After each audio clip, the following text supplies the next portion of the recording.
Good afternoon, everyone.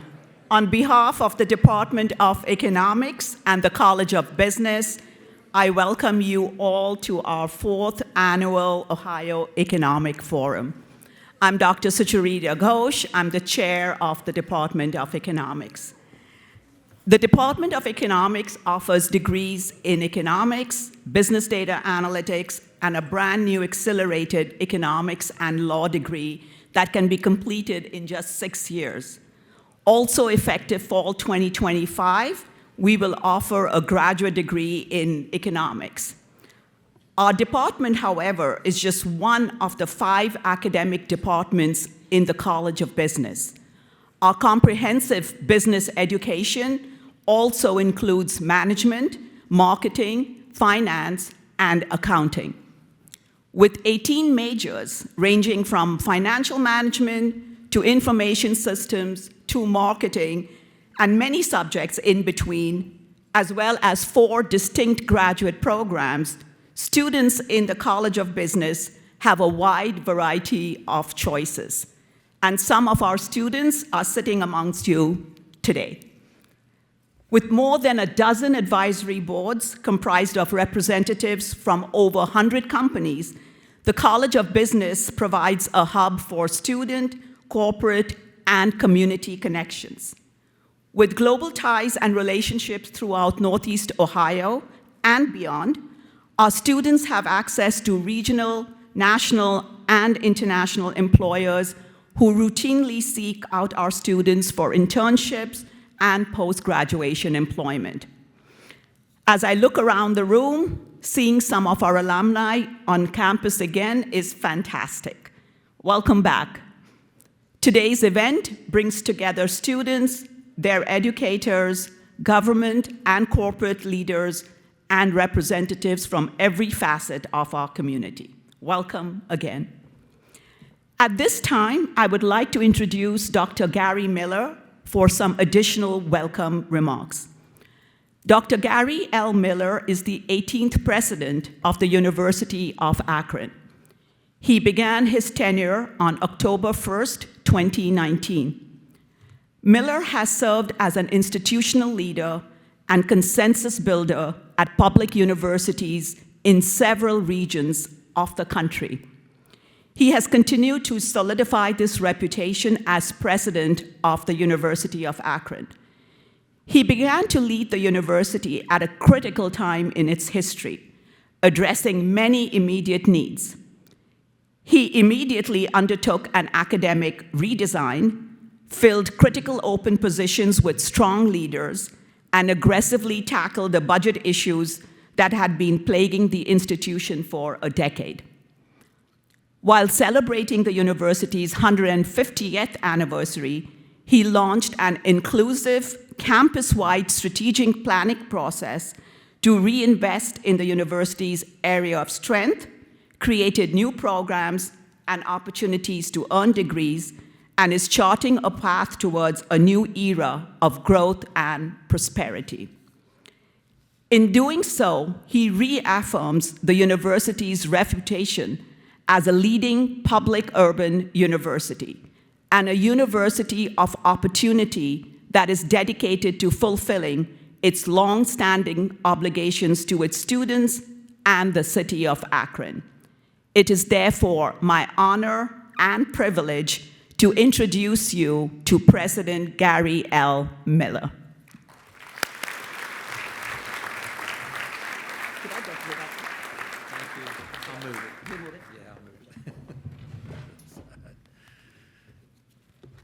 Thank you very much, Dr. Ghosh, and good afternoon, everyone. It's a great pleasure for me to welcome you here to this event, which we have come to look forward to. I do want to introduce a few people that are here with us today, and some that we had hoped will maybe make it a little later. We do have at least two board members with us today. I see Brian Williams over there. Raise your hand. Member of the board. Brian is chair of the board's Rules Committee, and we appreciate his work. And student trustee Luke Smith is here. Where's Luke? Right there. The board has 2 student members on it, very important to our work. We have at least one member from my cabinet. Dr. Matt Akers is here. Where's Matt? The guy with the beard? Right over here, yeah. As he is the president's special assistant for government relations and associate director of the Bliss Institute. We are pleased to have Representative Casey Weinstein with us. Where's Casey? He's here. We were just in his office yesterday pleading our case and continue to do so. And we're also honored to have the dean of our Williams Honors College, Dr. Fedaria Nicholson-Sweeble, who I think is back there. I saw. Thank you all and others that I may have missed for your work, your great work to the university. So the focus of this year's forum is a topic about which the university is deeply interested, something that we consider in nearly every decision that we make and every approach that we take, and that is how we can, as Northeast Ohio's public urban research university, continue to grow our economy and impact the quality of our life. And we are incredibly excited about that. I want to say a few words about that in a minute, but first, let me just also acknowledge some of our sponsors for this event today. The Ohio Economic Forum is indeed honored to include gold sponsors Epiphany Management Group and Key Private Bank. Let's give them a round of applause as we...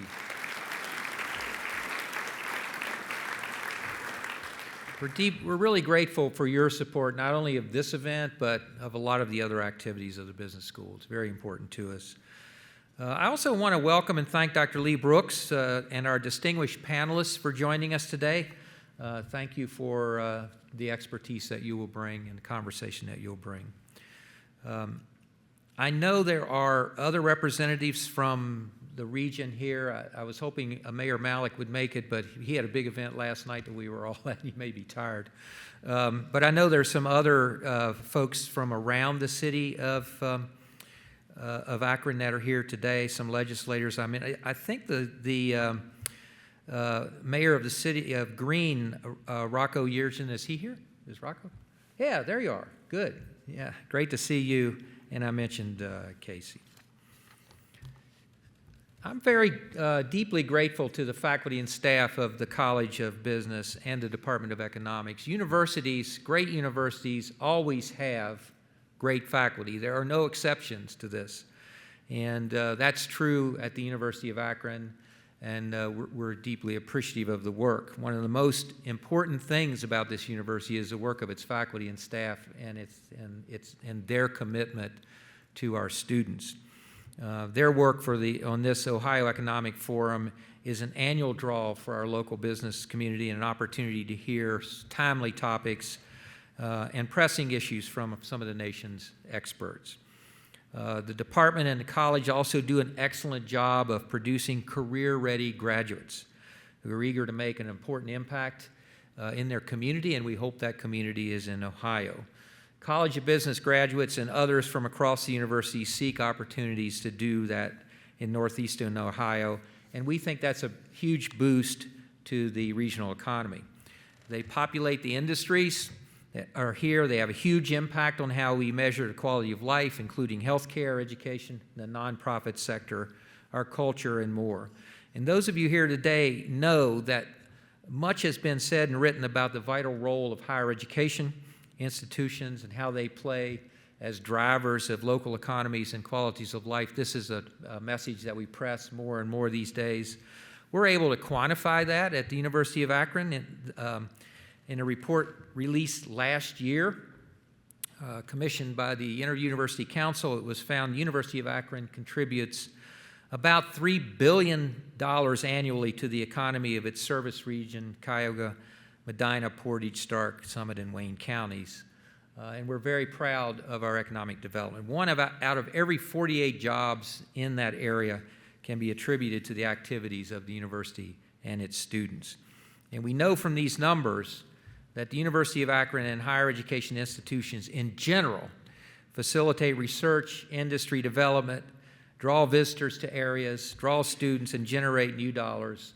And in the case of the University of Akron, one of our biggest goals is to generate opportunities for everyone in this region, businesses and individuals alike. Here at the university, we're very proud to contribute to the quality of life of our region with these efforts, as well as through partnerships that we, in collaborations with the City of Akron, Summit County, Downtown Akron Partnership, Greater Akron Chamber, and many, many other organizations. The University of Akron is a partnership university. And I know this afternoon you'll hear more about what each of us can do and in our role in the economy and the business community in increasing the quality of life and the economic vitality of Northeast Ohio. And I applaud you for being here to listen to that and to learn and to continue to contribute to this great region. And I wish you a fantastic meeting and welcome to the University of Akron. And don't ever forget, go Zips.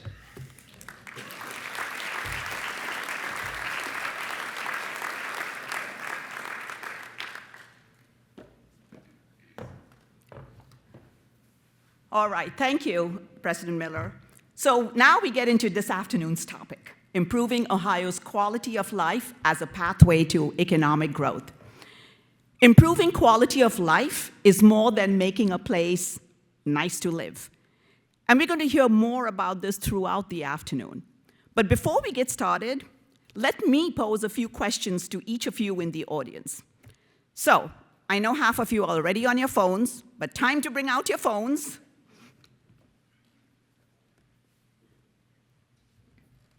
And scan this.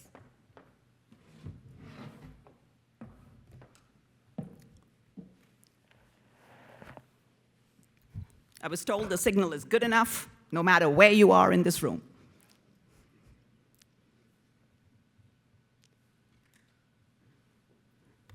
Okay, most of you in? Excellent. All right. I feel like I'm in a classroom. So I'm going to pose my first question to you. If I can get this to run. Ooh.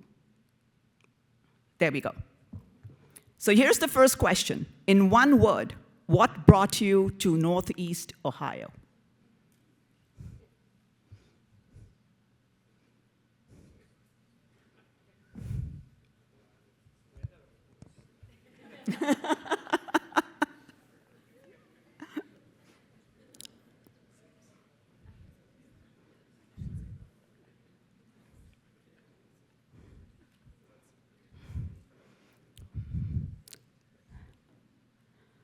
Okay, so looking at this word bubble, looks like the number one reason is you were just born in Ohio, right?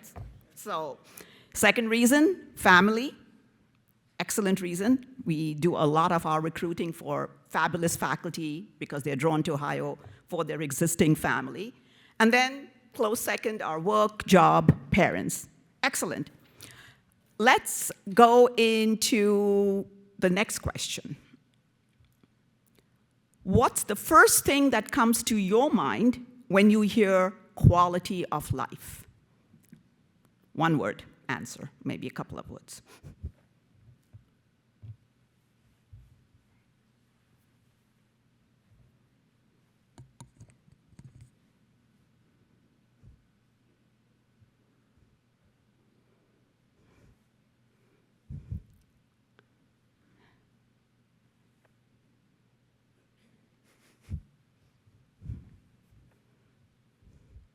You know, all the participants are taking notes over here of what matters to all of you.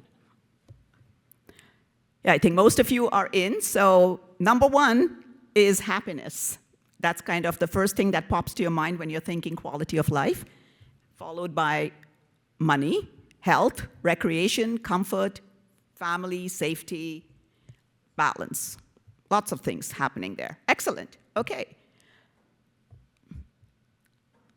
Last question. Your perception of what's the biggest indicator of regional success?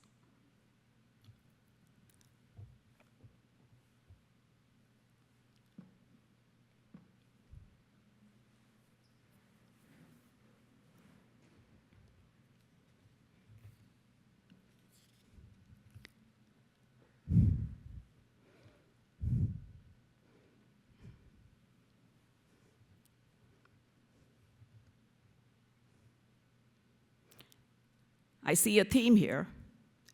It's growth, and the growth can be population, jobs, economic growth, which is, GDP. Great, so the idea over here is for us to get a sense of what you're thinking in terms of what is quality of life, what drives regional success, and now that we have a pulse on what you think matters, hopefully through the afternoon, you're going to see what our research shows as far as quality of life goes. And we're going to set the tone for this afternoon's discussion with a brief presentation on the quality of life as an economic development strategy by Dr. Amanda Weinstein. This touches upon the research that she had started when she was at the University of Akron. Amanda holds a bachelor's in mathematics from the United States Air Force Academy and a master's in operations research from the Air Force Institute of Technology. After earning her doctorate in agricultural, environmental, and development economics from Ohio State University, she joined the Department of Economics in 2013.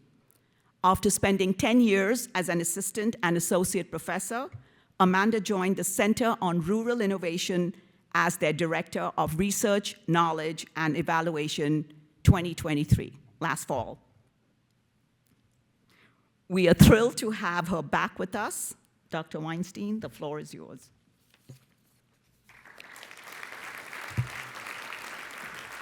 You can just get this out of the way. I don't think anyone will need it now. This is your clicker. Yeah. Well, I'm very excited to be back here and really excited to be talking about quality of life. It is probably my favorite thing to talk about with communities. It's always an exciting topic and everybody finds a way to connect with it. So this is research I started with my co-authors. You can see Mike Hicks and Emily Warnell. They're in Muncie. So I'm going to start us off in Muncie. So Muncie is home to Ball Corporation, or I should say was home to Ball Corporation. And if you read Frank Clayton Ball's book, he will talk about why he went to Muncie. This is back in the 1800s. And he very clearly says, well, it's not because Muncie was nice, right? That's not why we located our business there. Over 100 years later, 111 years later, they relocated Ball Corporation's headquarters just outside of Boulder, Colorado. Arguably one of the nicest, fastest growing areas of the country, where everything is more expensive. They're gonna have to pay higher wages, they're gonna have to pay higher real estate prices. Why did they move there, right? Was this a terrible business decision? No, right? They moved there because they very clearly said they need to attract talent, and they had a new aerospace sector. So when I told this story to my students at the University of Akron, I saw a student nodding vigorously, and I was like, okay, nothing I'm saying is that interesting. You have something to say. How are you connecting with this right now?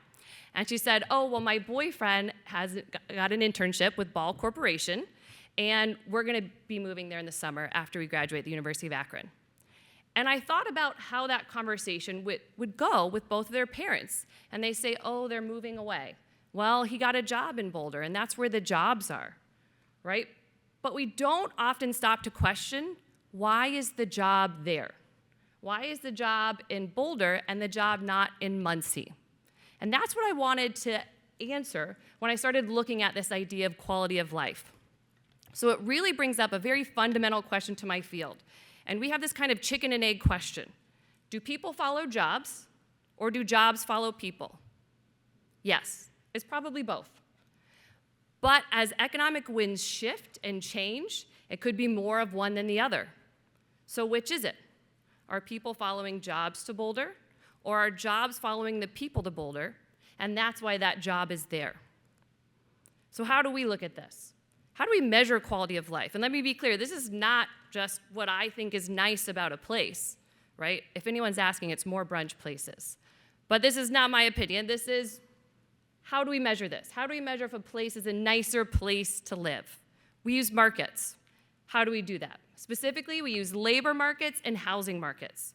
And what we want to measure is what is the premium people are willing to pay to locate in this city, right? So if you're a real estate agent, right, you have three favorite words: location, location, location, right? Because the price of that house is tied to the location. People are willing to pay more for a house in a certain location, right? So if you look at a house in Enid, Ohio, right? So nothing against Enid, Ohio. We lived there for many years, loved it. But our house, if you move it from Enid, Ohio to Martha's Vineyard, is going to be a very different price. Why? Location, right? So we measure that premium people are willing to pay for location, above and beyond the size of the house and the age of the house. But we can also do it with labor markets. This is usually where people are like, well, can you? Right? We find that people are willing to accept lower wages if they really like a place. And I know we're going to hear from an HR professional later, right? But I have heard from HR professionals, oh yeah, right, at large corporations, trying to get a lawyer to move to our North Dakota location is harder. We have to pay him more. And when I was talking about this with my co-author at Brookings, John Austin, he said, oh yeah, that's Traverse City. What do you mean that's Traverse City? He said, oh yeah, everybody around there knows. And Traverse City, you get half the pay for a view of the bay. We know it. If you want to go live there, you're going to have to be willing to give up wages because it is a nice place to live. People like it.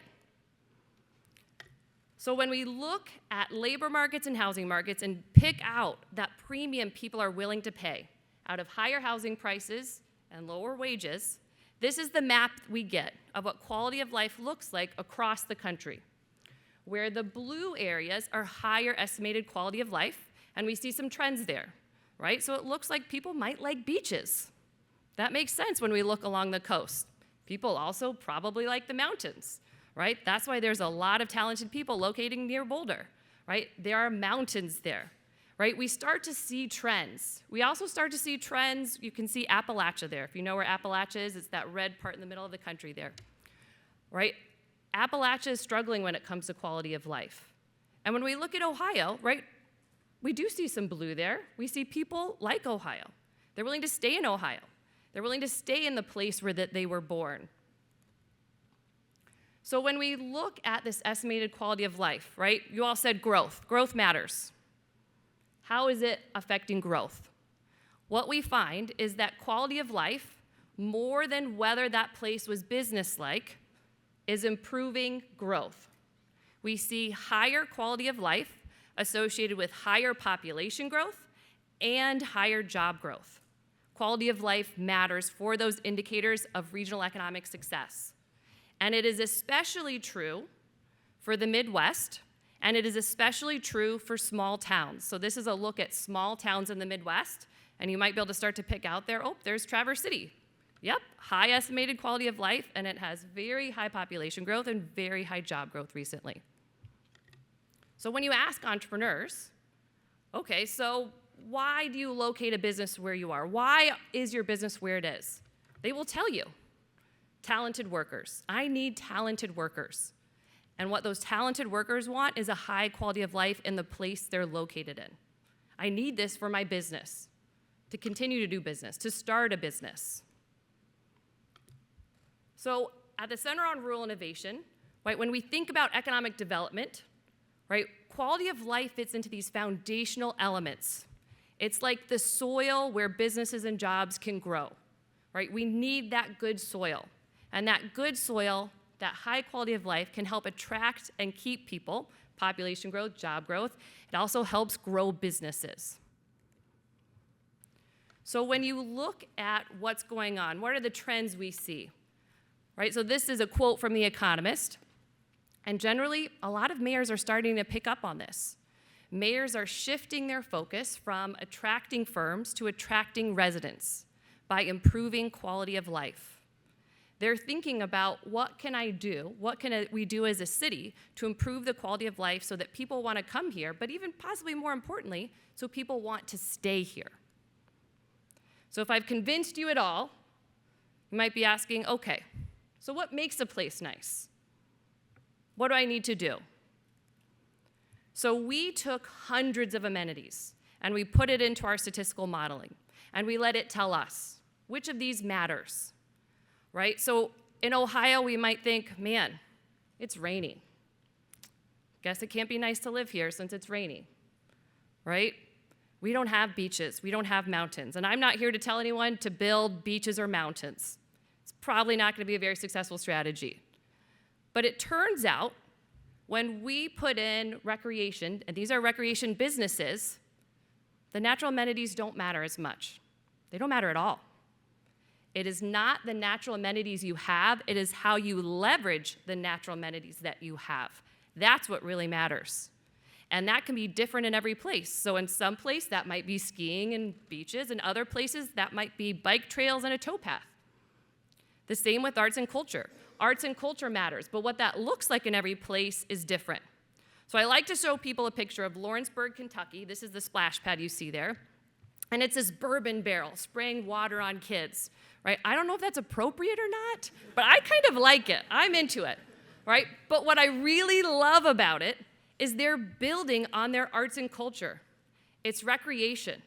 It is in nature. It is leveraging their natural amenities, but also building on their specific arts and culture, right? They're not pretending to be something they're not. They're saying, you know what, we have a bourbon trail and we kind of like it and think you will too, right? They're leveraging what they do have. So other things that matter, things like having access to food stores. People need to have a grocery store nearby. Seems pretty simple. So I've been, with policymakers in Boston who said, I don't know that grocery stores matter that much. And I said, that's because you have them. When you have them, it doesn't seem like they matter that much. When you don't, you find out they matter a lot. Also, simple personal care places. These are places like barber shops and salons, right? We need access to these things that we might overlook sometimes when we're thinking about our economy.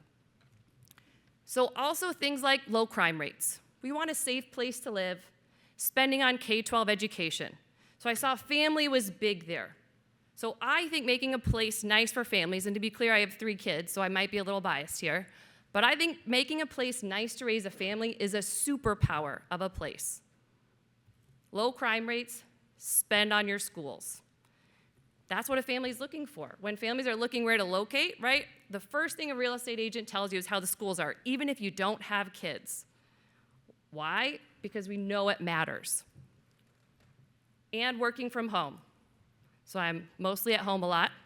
With my husband, we both work from home, right? But what helps us do that is having access to the internet, right? Making sure that we have things like broadband so that people have access to more opportunity and more choices to work. Being near a metro matters. So this shows up in the urban and regional economics literature all the time. We know being near a metro matters. Why does it matter? Well, one, it matters, and we need to make sure that Akron and Cleveland, right, every area around it, I saw the suburbs up there too, every area around it depends on the city. The health of every suburb depends on the central city. But also, why not just live in the central city? Some people want to, and that's great, especially if you don't have kids. A lot of people are increasingly actually doing that. People don't live in those metro areas because they don't want to. Right? And it tells you something about the metro areas and the non-metro areas. It tells you that people are living in those non-metro areas, even though they're working in the metro area, because they want to live in the non-metro area. There's something about that area that's offering a higher quality of life. So I'm going to leave you with this quote. So this quote is from a book about Akron, and it is from a photographer who was in Akron. And this photographer said, Northeast Ohio doesn't have the luxury of a geographical crown jewel. Basically, we don't have beaches or mountains. Throw up your hands, right?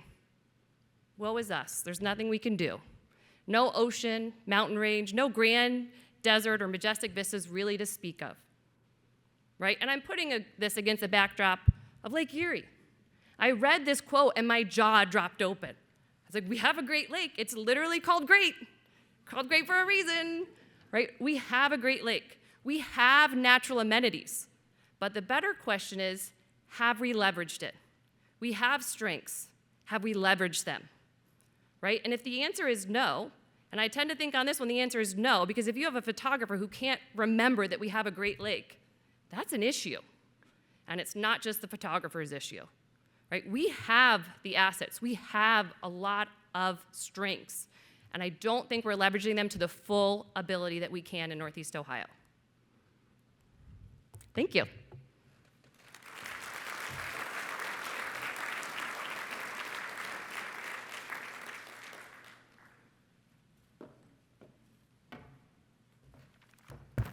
Thank you, Amanda. So Amanda kind of gave us the background on the research that goes on behind quality of life. We now move on to our keynote speaker. So I'm going to introduce our keynote speaker, Dr. Leah Brooks. Leah Brooks is a professor at the Trachtenberg School of Public Policy and Public Administration at the George Washington University and is the director of the Center for Washington Area Studies. After receiving her PhD from UCLA in 2005, she taught at the University of Toronto and McGill University and worked at the Federal Reserve Board of Governors. Her work includes examining business improvement districts and land assemblies to understand the resolution of collective action problems and analyzing the Community Development Block Grant Program. Her research work also investigates the long-run impacts of streetcar investments in Los Angeles on urban form and an analysis of whether and why infrastructure costs have increased in the United States. It is my honor to welcome to the stage Dr. Leah Brooks to give her keynote speech titled A Hierarchy of Historical Persistence and What It Means to Quality of Life in Akron and Northeast Ohio. Welcome, Leah.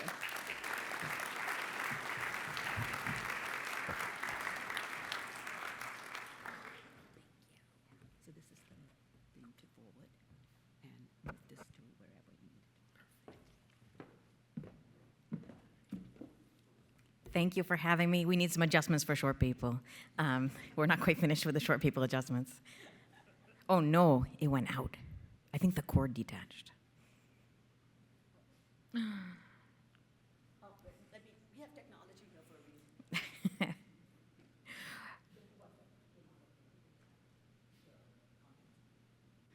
Okay, it's good. All right. So first I want to say thank you all for having me. It's a pleasure. It's my second time in Ohio, and I got a tour from Sucharita last night, seeing the mansions of the rubber barons, which was marvelous. So it's a pleasure to be here. Thank you all for having me. Thank you for inviting me. So when Sucharita invited me to talk, I think she saw my name because I wrote a paper about highway costs, and the bottom line of that paper was that it costs a lot more to build an interstate highway than it used to, about 3 times more in real terms. If you want to talk to me about that, I'm happy to do that, but I've been talking about that paper for a couple years and I was bored. So I decided I'm going to talk about something that hopefully seems of interest to you and ties in with the topic, and I wanted to talk about what historical persistence means for quality of life, what it means here in Ohio, and sort of more big picture, what it means for the regions in which we live, and what it means for policy going forward. I also want to give you a heads up. I'm an economist. I'm not a policymaker. So I'm going to give you economist-like big picture prescriptions, but don't look at me for telling you how much money you should spend on this or that or this particular policy. So I just want to give you a heads up in advance. You're not going to get that from my talk. Here's what I wanted to say. This talk is an explain, or at least illuminate, that there are some investments in place that stick around. This is a picture of the towpath along the canal here in Akron. There are things that don't stick around in Akron. You may know this guy. And the point of this talk is to try and understand why. Why is the towpath here, and why is LeBron gone? All right, and what does it matter for quality of life today? So that's where I'm going. Hopefully, by 3:50, all will be illuminated. All right. So I'm going to argue to you that there's a hierarchy of historical persistence. There are things that persist and things that don't.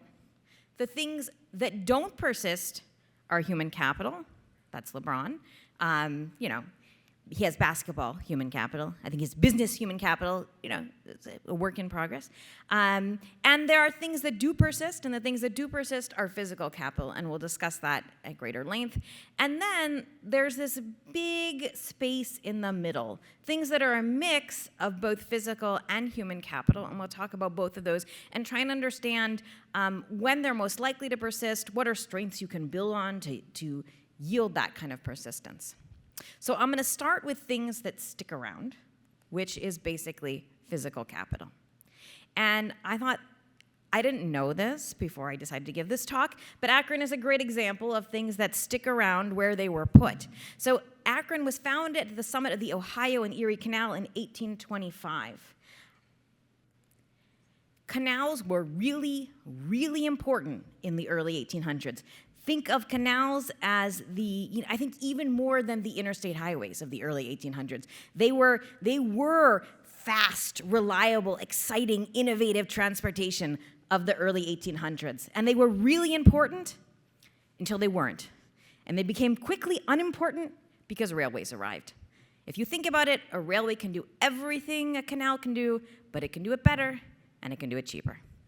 All right, so canals were pretty much out of business. It's a horrible thought. These canals, you have to dig the canal. You spend all this time, this huge investment in a canal. I was speaking with a banking underwriter before this, and I would think if you were underwriting a canal in the early 1820s, it seems like a reasonable proposition, right? You're making this big investment, but you have expect this long-run payoff where over years you're going to be able to transport goods, and then the railways appear, and then you're not. Just all of a sudden not. So within, I would say, probably 20 to 30 years, the thing that defined Akron, the thing that allowed Akron to exist, is basically irrelevant. But Akron's still around. I went to the summit today on a walk this morning. The summit is still around. Akron is still around. The canal is itself still around, but the original advantage that the canal gave Akron is long disappeared. And this is not something that's unique to Akron. This kind of persistence you can see in many other venues, and here's a second example from my economics paper. If you look at the top figure, there's a thin black line, which hopefully you can trace, and that is a geographic feature called the fall line. So at the fall line, if you were a farmer who was, say, producing tobacco, and you wanted to take your tobacco to an East Coast port so you could send it over to Europe and make some money, now, I'm talking in the 1700s, okay? If you're a 1700s tobacco farmer and you want to take your tobacco to port, you go along a river, and then you get to the fall line, and at the fall line, you have to take your canoe out of the water, portage your canoe, and then you can put it back in the water. Cities formed at these canoe portage points, and you can see those cities in the bottom portion of the map.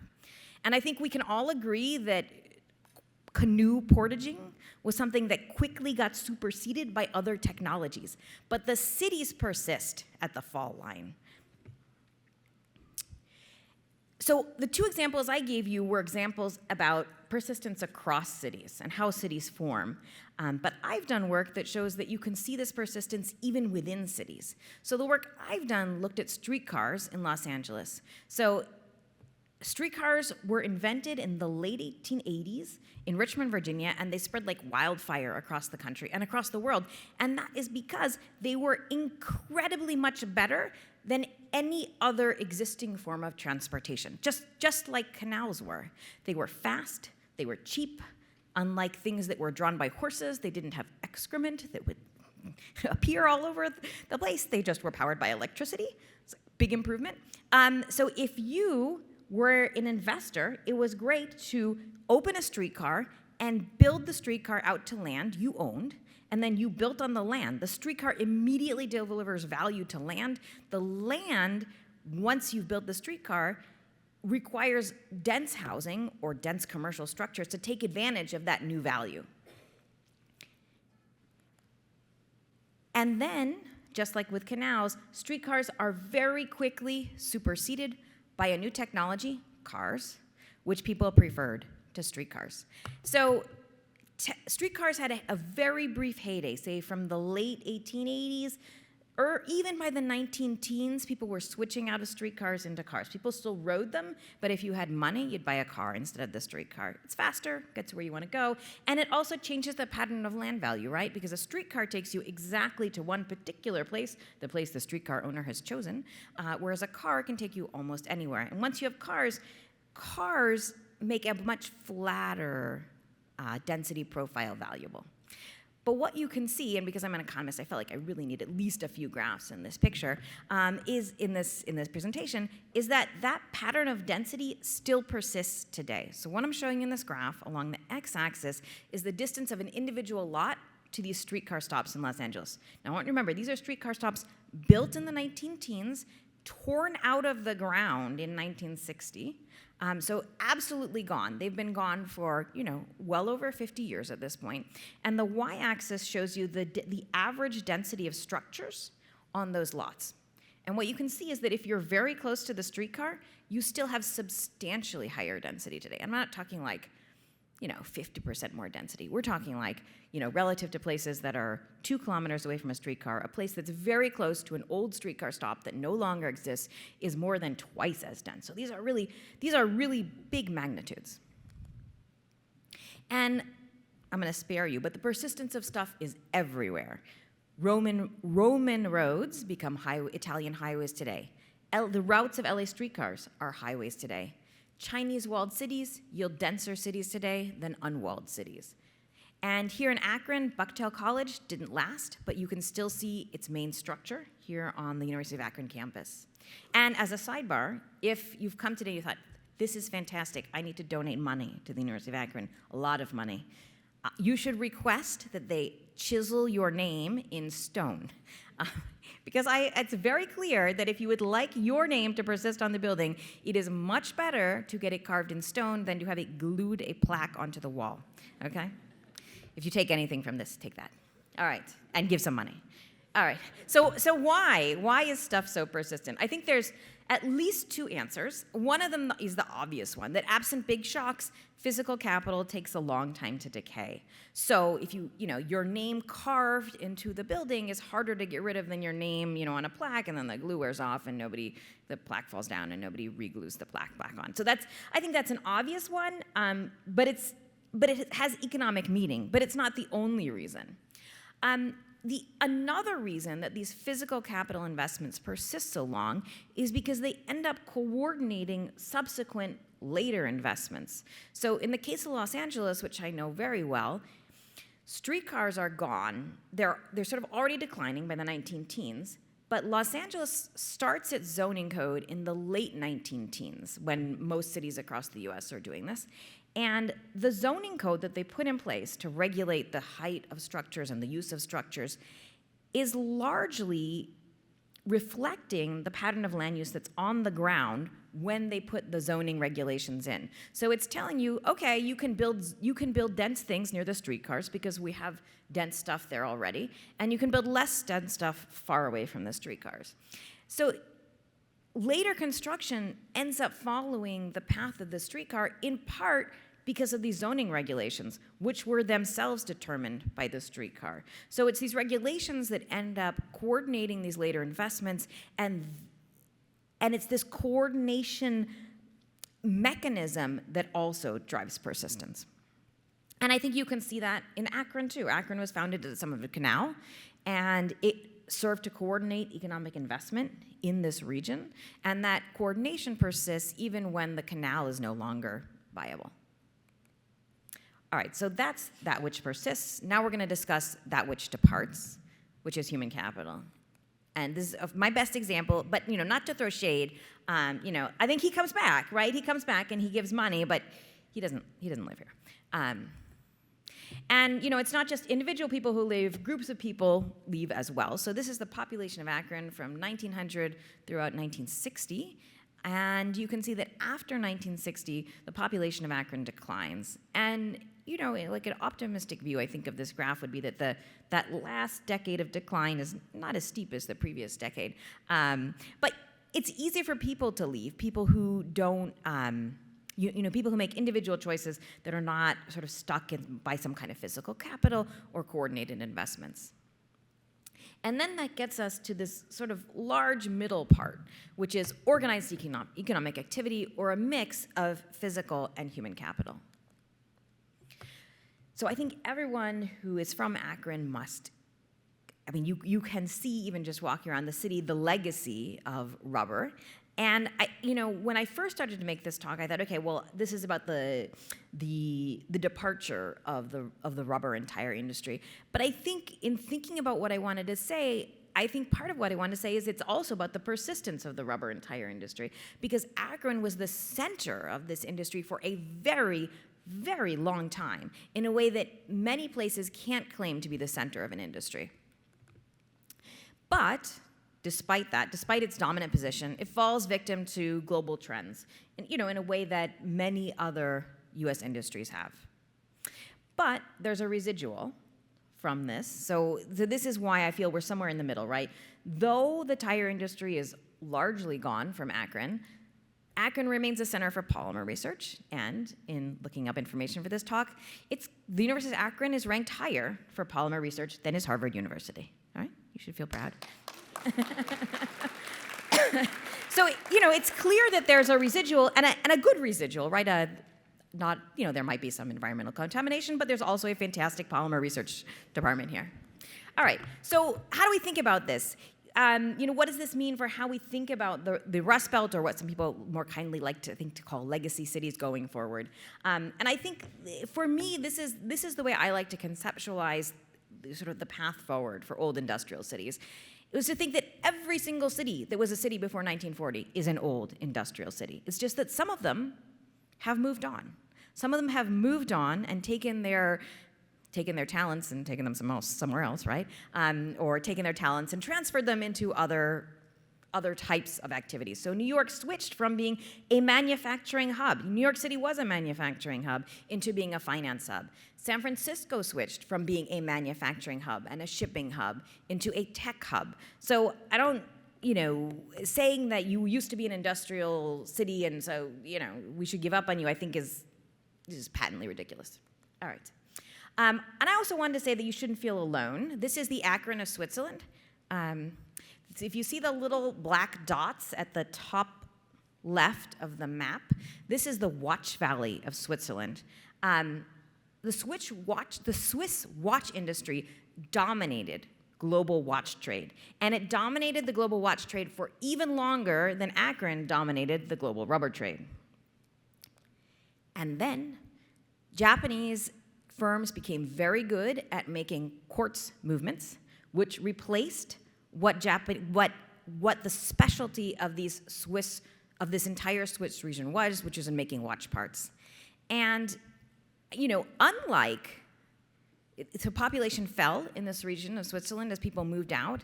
But actually, unlike Akron, this region had no lingering research and development to sustain it in the way that polymer research has appeared here. So what do we want to make from this? I think one of the conclusions to draw is that coordination is the key.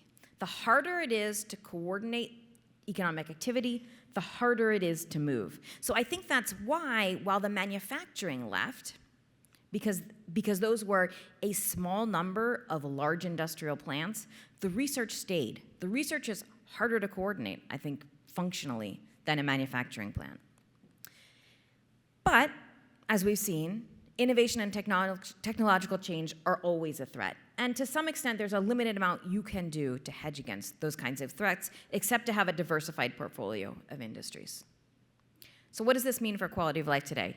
Perhaps you were worried I wasn't getting here. All right. So first, what is quality of life? Amanda gave us a better picture than mine, so I'm just going to tell you, holding housing quality constant, are you willing to pay more to live somewhere? And that means a 2-bedroom apartment in Akron versus a 2-bedroom apartment in Washington, D.C., where I live. And more broadly, what gives people happiness from being in a given location? And at this point, maybe thinking, what does all this historical persistence have to tell us about quality of life today? I have a very specific example from a paper I wrote about how the legacy of the past can matter for the type of investments you're able to make today. So I'm gonna go far afield here and take us to Indonesia on the left-hand panel. This is the city of Jakarta. It used to be called Batavia in 1897 when I have this map picture. And in 1897, and if you remember I told you, streetcars zoomed across the world. Batavia, however, had a very limited streetcar network in the late 1890s.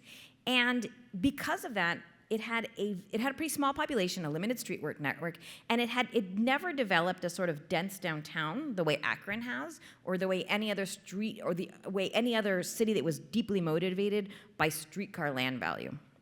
And because of that, when Jakarta went to build a bus rapid transit system for the city, and now Jakarta is a city of millions of people, right? A city, I think, bigger than Los Angeles, and it desperately needs some kind of public transportation to at least stop the increasing transit congestion. It it was unable to really build a very successful bus rapid transit station because it lacked the underlying structure densities, or the physical density of buildings that yielded physical density of people that makes transit successful. On the other hand, Bogota, Colombia, about the same population as Jakarta in 1890. This is a picture of their street network. And Bogota was also developing during this era, had trams that started running in 1884, they electrified in 1910, and they also, like Los Angeles, got rid of their streetcar network by mid last century. However, when they introduced their bus rapid transit system, maybe about 20 years ago, it was immediately successful. And the key difference between these two cities is that Bogota started with a distribution of population and housing and buildings that supported transit. And these are directly legacies of the past. I don't think there's anything that Jakarta could have done in a feasible way to make their bus rapid transit system as successful as Bogota's. So the past matters, and it can matter really importantly for quality of life.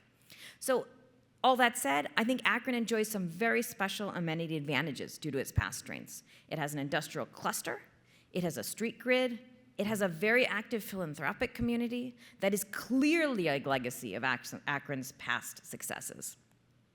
And it faces some challenges. It has slightly lower educational attainment than the national average, but that's why we're here at the University of Akron, to support them. It has a declining population. However, you can think of that, the plus side of that is that it has relatively inexpensive housing. And while people do like nice things, they also like inexpensive housing. All right, so how can policy work given all that to improve quality of life? Government can build and it can incent. It can improve the canal park. It can offer incentives for human capital that are tied to current labor demand. But I also want to be a little bit cautious because government is hard-pressed to create demand when demand does not exist. And I feel this very strongly from a paper I wrote about development in Washington, D.C. after the 1968 riots in the wake of Martin Luther King's assassination. So D.C. had not the most, didn't have a riot that yielded the greatest loss of life, but it had a riot that yielded almost the greatest loss of physical capital in the city. There were over 1,000 fires set, 1,000 structures burned. And what we found, looking at the long-run impact of this destruction, is that if you were a lot that was destroyed in 1968, compare you to your neighbor, it takes you about 30 years to be as likely to have a structure as your neighbor if your structure was burned down in that spring of 1968. And only today are those lots that were destroyed catching up in value. And I want to say, when I started this project, I thought, that is because the government of Washington, D.C. is dysfunctional. And, I don't think that would be especially the Washington, D.C. government of the 1970s, I don't think this would be a shocker to people. But the conclusion I came to after doing a lot of work and reading a lot of documents, doing a lot of analysis, is that this actually was not a failure of spending or attention or even particularly government dysfunction. It was the fact that when the government provides supply, if the government provides supply and there is no demand, the government's tools are just really limited. The government can provide supply for people who are willing to build, and if a private market developer won't come and build a structure because they think that people won't buy that structure at a market rate, the government's hands are pretty tied. So what the government ended up doing in Washington was giving away land, usually to nonprofit developers who built housing for low-income people. And low-income people need housing. So I don't mean that as a, I don't want to criticize that, but the city wasn't able to redevelop those areas that were horribly harmed in the 1960s for a very, very long time. It took until the return of demand for central city living for these neighborhoods to come back. So what do I think are the guiding principles given all that? First of all, humility. I think technological and trade shocks are very hard. They're very hard to foresee, and they're very hard to buffer against. And as we just said, government policy has limits. But all that said, dispersed, coordinated economic activity is the most difficult to move. And you are probably best off in investing things that complement what cannot run away. So thanks a lot. It's been a pleasure.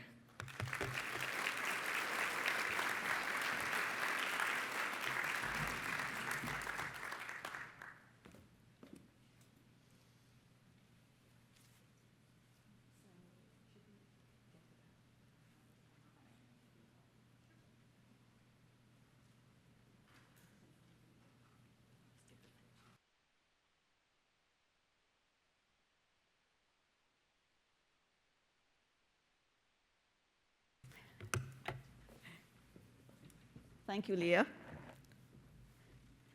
So we move into the next segment of our program today. And I am thrilled to have 4 fantastic panelists with us today. I am going to begin with Emily Passetti. She joined the Federal Reserve Bank of Cleveland as Vice President and Community Affairs Officer in 2017. In this capacity, Passetti leads the Community Development Team, which conducts research, policy analysis, and outreach focused on the economic mobility and resilience of lower-income communities in the 4th Federal Reserve District.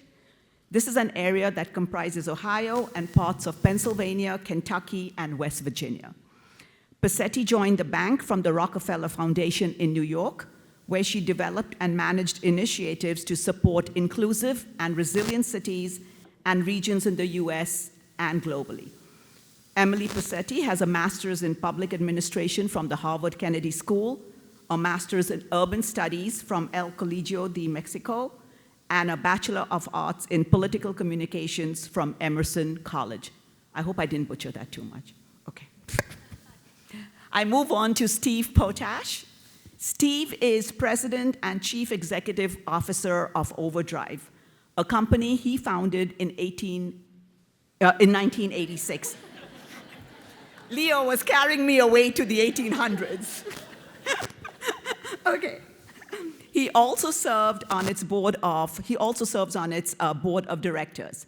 Under his leadership, Overdrive has become the leading digital reading platform for ebooks, audiobooks, and other digital media for over 91,000 libraries, schools, government agencies, corporate learning centers, colleges, and universities worldwide. Steve has pioneered many innovations for digital content use and applications. Before starting Overdrive and while practicing law, Steve served as special counsel to the Ohio Attorney General, served as an acting municipal judge, and authored technology columns for the American Bar Association Journal. Steve has a bachelor's degree in journalism from The Ohio State University and his JD from Cleveland State University College of Law. Welcome, Steve. Angela Mago is the Chief Human Resource Officer for KeyCorp and is a member of the executive leadership team. Angela also serves as management's liaison for the Compensation and Organization Committee of the Board of Directors for KeyCorp. In her 35 years at Key, Angela has served in other leadership roles, including co-head of Key Corporate Bank and group head of Key Bank Real Estate Capital. Angela also led Key Bank Real Estate Capital's healthcare and commercial mortgage groups. Angela received a Bachelor of Arts in Economics from the University of Michigan and a Master's in Finance from Case Western Reserve University. Welcome, Angela. And last but not the least, we have Mayor Shamus Malik with us. I don't know if you remember Shamus, but a year ago you were running for election, and he was in the audience. I gave him a shout out, and right after the event, he said, "If I become mayor, I'll come for your next year's event." And here he is, because he did good on his promise over here. Thank you. He was sworn in as Akron's 63rd mayor on Jan 1st, 2024. Born and raised in Akron, Mayor Shamus Malik knows that people are what make Akron special. He has successfully advocated for measures to build trust between police and the community, tackle our eviction crisis, and more. Mayor Malik believes deeply that for Akron to have a successful future, we must change how our city government works, creating a city hall that is more open, more responsive, and more collaborative. Mayor Malik received his Bachelor of Arts degree in political science and public administration from Ohio State University and his JD from Harvard Law School. Our moderator today is Dr. Amanda Weinstein. You already know her. And before I give the floor to Amanda, I just want to remind all of you that in every table, there are these index cards that we've put in there. When you have any questions that are coming up in your head, just jot it down on that index card, and at some point, the faculty will come around and collect it and use it for our Q&A session. So we'll probably start picking those up around 4:20 or so. So now I give the floor to Amanda to begin our panel discussion. And I am going to leave. You don't need this. All right, I'm back. You can't get rid of me that easily. All right, Shamus, Mayor Malik, let's start with you. So we heard Leah, the economist, not the policymaker. We have a policymaker up here. And we heard a lot about persistence, and a lot of that was about revitalizing what you can do with what you have. So I want to talk about an easy one, not so much, the inner belt. So as someone who prioritizes community engagement and inclusion in city decision-making, what steps do you plan to take to ensure that Akron residents from diverse backgrounds have a meaningful voice in ongoing redevelopment projects such as the Inner Belt Revitalization Project? No. You might need to do some mic sharing. All right, how about now? Good. All right, thanks everyone. Yeah, thank you, Amanda. And first, I just want to say that was an amazing keynote. I don't know that I have so many reactions just to that, but I think it really does encapsulate what a lot of our challenges are in Akron, right? And so I'm going to riff on that for a second, and then I'll answer the question, which is that we have amazing physical infrastructure, right? We have really strong neighborhoods. We have really resilient neighborhoods. Even the neighborhoods that have huge challenges, they've been really resilient as we've seen the rubber industry kind of move away. What I think we struggle with, obviously, is how do we deal with the fact that there is this demand issue, right? So with the Inner Belt, we have this huge expanse of land, right? It's just, when you actually go out onto the Inner Belt, which we've done for some of our public engagement stuff, you're like paralyzed by the complexity because it's just such an enormous amount of land. And then it's also not even at the grade, right? So it's like a trench all across beyond our downtown. And then we also have the challenge that our downtown, like downtowns across America, is also struggling, right? So, if that expansive land was available next to Columbus, Ohio, there would be cranes tomorrow out there, right? It's not, right? There's plenty of vacant office space in downtown Akron. It's not like the end of the world. It's not as bad as it is in San Francisco or somewhere else, but there isn't a huge amount of demand there. So how we think about it is we need to figure out how to activate it in the short term. And then we need to figure out how to kind of begin to stitch together what it could look like. And so there's been a lot of public engagement that's already happened, but what we're looking at is actually, I think today, am I right, today? They're nodding today. We released an RFQ for a planning firm to come in and help us with a $1 million DOT grant that we have to really plan the future of the Inner Belt, right? We've done kind of a reconnecting community study to really look at the history of the Inner Belt. Now we want to look at the future of the Inner Belt.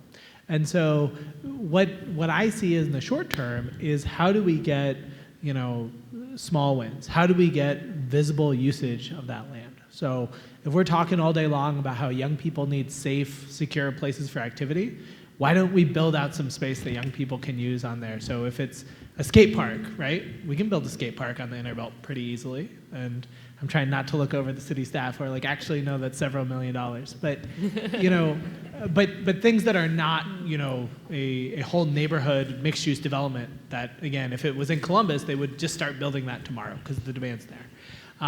Over time, I think there's tremendous opportunity to build that out into something that connects the neighborhood there in West Akron to downtown.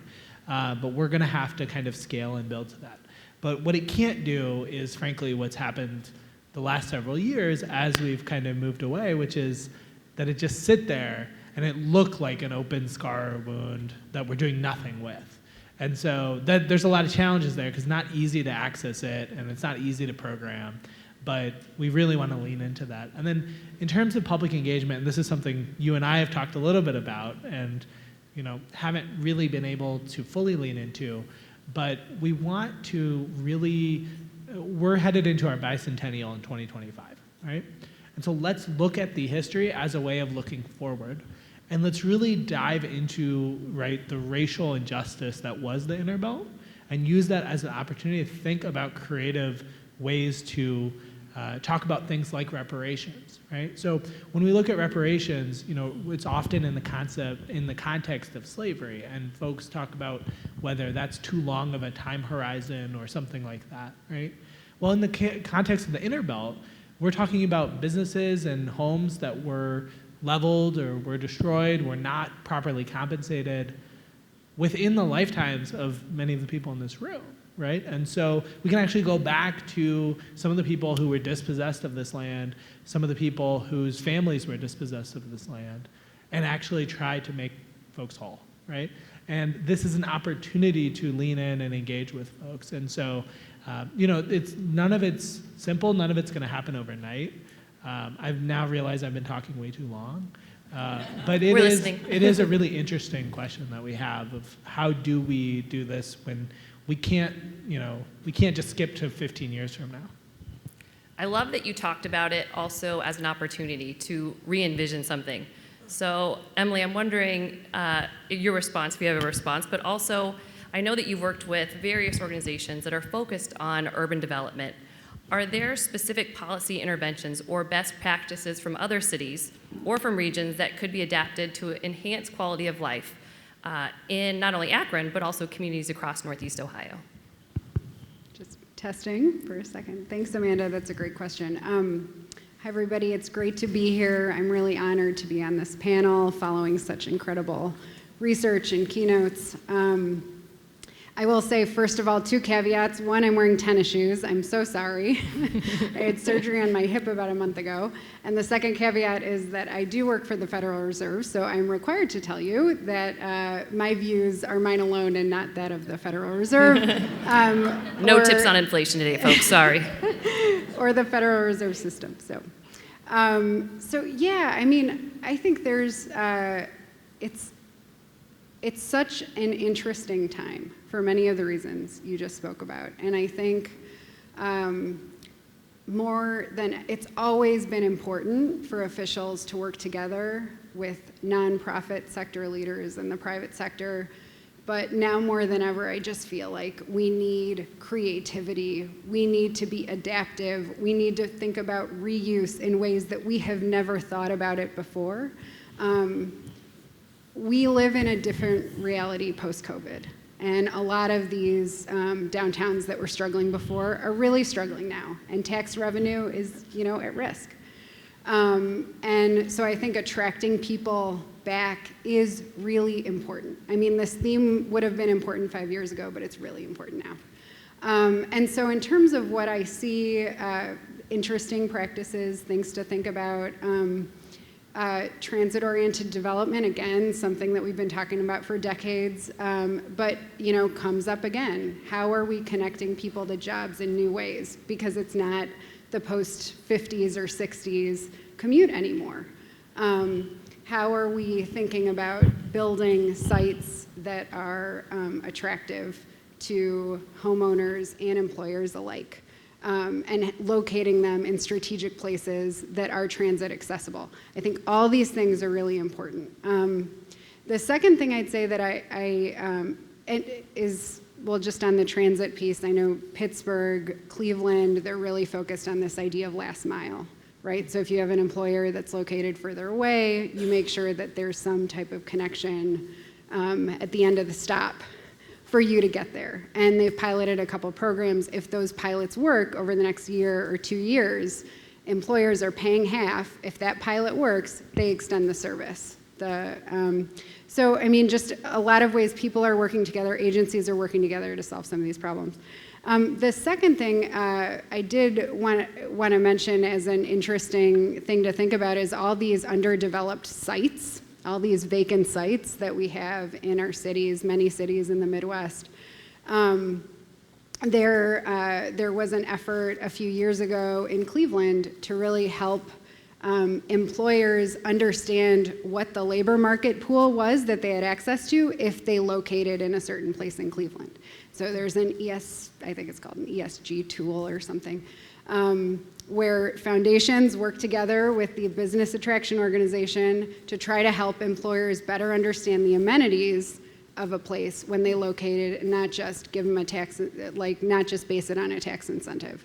So I think there's a lot of different incredible things happening now that maybe we wouldn't have seen so activated maybe even a couple of years ago. Awesome. So you talked a lot about, firms relocating here and, talking more broadly about what Northeast Ohio can offer those firms if they locate here. And Steve, I'm going to look to you to this question now. We have a business owner here. A lot of people, when they think about Akron, might think about the persistence of our tire industry in Northeast Ohio. They might think of steel, but we might not typically think of high-tech companies and tech companies. So can you tell us a little bit about why you chose to stay and grow your company, Overdrive, in Northeast Ohio? Thank you for that question, and I also want to appreciate being invited as part of this program. But Amanda, I was born in Cleveland, Ohio. When I grew up, our slogan was the greatest location in the nation. This is what I grew up to understand and appreciated. I used to see these maps of 500-mile radius from Cleveland, Ohio. You had 75% of the U.S. population. Now, this is decades ago. 75% of the Fortune 1000 headquarters. And I said, within an hour, I could get in Cleveland Hopkins or go to the Akron Canton Airport. And within not much more than an hour, I could be from, Chicago, Atlanta, Boston, Toronto. I always thought I was already living in the greatest location in the nation, until I tried to raise money to start a software company in the 1980s. And so I was always very comfortable that we had access to talent, fabulous universities, quality of life. So there was never a question. I just had to convince my investors that investing in a startup, a digital media company in the 80s and early 90s, when we were decades ahead of today. By the way, has anybody ever downloaded an ebook with Libby or audiobook from a public library? Thank you. Don't thank me, thank your local public librarians. So Ohio always had, from my perspective, so many advantages. So yes, I had to go out to Seattle to raise money because there was a startup called Microsoft and Bill Gates. People had heard about that. So I had to open up an office in Bellevue, Washington to be close to Redmond so I could raise money. But then there was never a doubt. There was never a doubt that Northeast Ohio had so many economic advantages for a startup, and especially when we were trying to disrupt legacy businesses of print books and introduce digital, back in the day, floppy diskettes, CD-ROMs. The young ones here don't know what I'm talking about. They don't know. But, and of course, be in a position to be a digital media leader here in Northeast Ohio. Oh, I love that. Never a doubt that you would start your company here.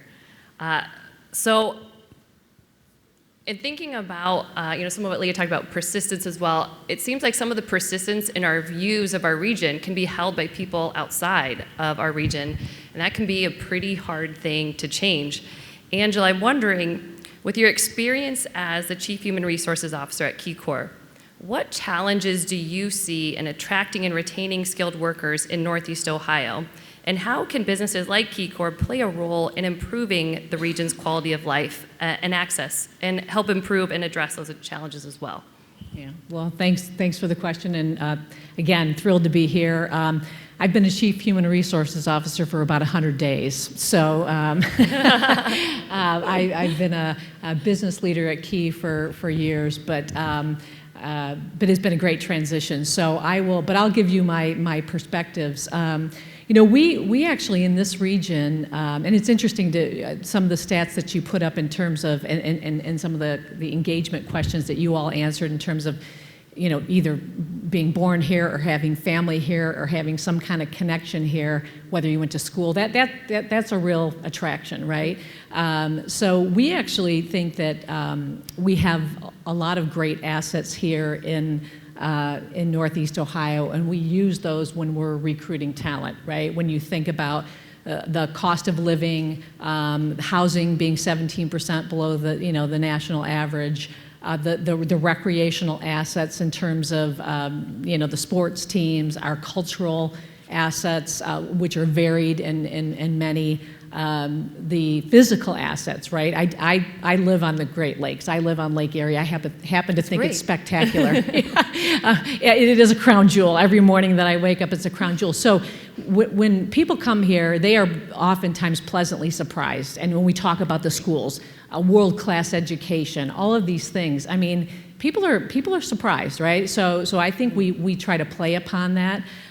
We do a lot of our interns and entry-level jobs are Cleveland-based. About 70 to 80% of them are. And while we will recruit from about 200 schools across the nation, we get about 40% of our students from about 6 to 7 colleges here in Ohio. And we tend to have better conversion, to analysts and we retain them longer. So I think that connection to this region is real. I guess the other thing I would say is the things that we try to do as an employer just to create engagement.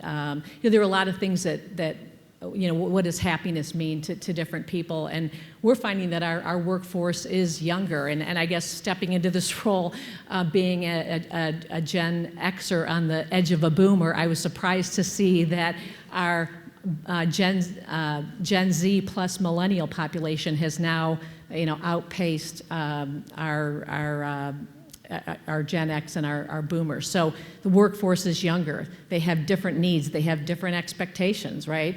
And they want to do work that matters. They want to feel engaged. They want to have influence. They want their careers to be developed. They're much more comfortable with AI, and they believe artificial intelligence will help, and they're much more trusting of it, right? They want to be engaged with their employer, and they want to feel a sense of mission. So those are all things that we work really hard as a large regional bank, but we can act like a community bank to get our workforce involved in our employee resource groups and things like that to create a sense of engagement and impact. So I think that is very real, and we can see it resonating in the population that's with us. So you mentioned that you really hit upon strengths of the area that a lot of people might not realize, and one of them being the universities. We're at the University of Akron right now. So Mayor Malik, I'm wondering, how do we work together to create an atmosphere that is mutually beneficial to both the city of Akron and the University of Akron to create the college campus vibe and atmosphere in the downtown Akron area where a lot of people feel welcome and kind of want to be here? Yeah, absolutely. So this is really a key question for Akron's future, right? The University of Akron really has to be the engine of economic growth for the city. And so, before I get to the downtown aspect and the quality of life aspect, that even starts with things like polymer science, right? We are working to find, a lot of collaboration between our polymer science industry and the University of Akron research, and hopefully draw in up to $110 million of federal and state funding, not just for its own sake, but then to leverage private funding that can then grow the economy. But when we think about Akron, downtown Akron, and the university, there has historically been kind of like an invisible wall between downtown and the university, right? My office is not that far from here. It's probably a 10-minute walk, and I drove here. Right? Why did I do that? Because no streetcars. It's raining, but also because that's the mentality that we have, right? So, the university has decided to completely redevelop the Polsky building, the historic department store in downtown Akron, and we're really hoping this will be a hub that will help bridge that gap, right? And help not only with college students, but the high school students who are here from Akron Early College and the STEM school who hang out at Polsky now when it's frankly not the nicest environment in the world. But what will that look like in 5 years when it is just a beautiful civic space, but also can be a place where people from across the community, across downtown, are going to get lunch or going to see the steel drum band or whatever they're seeing. But we also really have to figure out how we get more people onto this campus. And I feel really strongly about this. I grew up on this campus. My mom taught chemical engineering here. But, for instance, how can we get more performances into the football stadium, right? And use that more days a year and get people used to coming on campus for more things, right? And so it's a very collaborative activity. We're working very closely right now on the south of Exchange. That's Exchange Street right out there. It's being entirely torn up. But on the other side of there are a lot of safety issues. So we're working with the county and with the university on a camera program that will hopefully really help improve the safety in that aspect as well. One final thing I'll say is sitting down and talking with our students. So I've talked with the graduate student government and the undergraduate student government and said, what would make you want to spend time downtown, right? And they're talking about just basic place to hang out. Is there a place I can get ice cream? Is there a place I can get coffee? And some of those places, if you actually go down Exchange, there are places that you wouldn't even notice because they're not like known all across the city, but there's Evelyn's where, Evelyn's is packed all the time because of the coffee, right? So, it's part of it is recognizing the demand that actually doesn't seem like it's there and really trying to grow on that. So lots of different directions we can go there. Yeah, so you mentioned even just having things like coffee, ice cream, big fan of coffee every morning, highly recommend. But that relies on small businesses, right? That's a small business that you mentioned. And Emily, I know your department at the Cleveland Fed leads the Small Business Credit Survey. And we heard Steve had struggled to get funding from venture capitalists. And you've written a lot of papers about the importance of small businesses to the economy. Are there any interesting findings or insights you have learned about small businesses because you have that data directly from small businesses? Well, thank you for making small businesses part of this discussion, because I think they're often an underappreciated aspect of quality of life. They're such a big part of the fabric of our communities. Over half of private sector jobs in the United States come from small businesses. And there's such a diversity, right? Like you meet one small business owner, you meet one small business owner. You're talking about all kinds of people, including non-employer firms who are just starting out, startups. You're talking about the Steves of the world who are actually exporting services and grow and really do help the local economy significantly. So it's really important to better understand small businesses and this type of small businesses that exist and what their experiences are with accessing capital, because we know how important capital is when you want to grow a firm. Unfortunately, not great data exists. And so at the Cleveland Fed, we are responsible for the nation's Small Business Credit Survey. It started back in 2016, actually, at the New York Fed, and we took it over a couple years ago. And it's precisely because no good data exists about the credit experiences of small business owners at the level of the firm in terms of types of firm, size of firm, the race of the firm owner. And we wanted to know what is the credit experiences of a firm owned by a Black owner versus a Hispanic owner, a Native American owner, woman-owned firm, rural firm. That data just doesn't exist. And so we started that a few years back and are really, really proud of the reception we've got. If any of you here have taken the survey, it's an annual survey, thank you. It was always important to listen to small business owners' experiences, but that was especially important during the pandemic. And so I just want to talk over a few examples of that. What we learned in the pandemic, some of you may already be familiar with this, but relationships with banks are really important. When the disaster loan program and the paycheck protection program came online, it was usually the people that had established connections at banks that had first access to those programs. Eventually, we opened it up to CDFIs, and that really helped minority owners, women-owned firms also get access to the capital, but incredibly important for minority-owned firms and so many of the small businesses in our community. So we wouldn't have that data if we didn't, ask firms, where were you struggling? Did you get, you approached a firm, you asked for a loan, did you get that loan serviced? How much of it? Was it partial? Was it full? All that data is now available. So I'm just gonna plug, I did put some of our annual report was released about I don't know, a month or two ago, and so I have that out there. And then just a report we released today on self-employed people, and instead of using data, we asked people their experiences during COVID. What was your experience with self-employment, with looking for a job? And this focused specifically on people who started their own jobs. We know that startups over the last 2 years have really accelerated. We wanted to ask why. What types of firms? Was it because they felt like they had to start their own business, or was it because they wanted to have that agency? And so there's just some really interesting findings coming out of just asking firm owners, right? What is your experience? So important. Thank you. Yeah, so when I first started talking about quality of life, I got the response sometimes, oh, you are very mean to businesses. So Steve, you're gonna have to tell me if you think I'm very mean.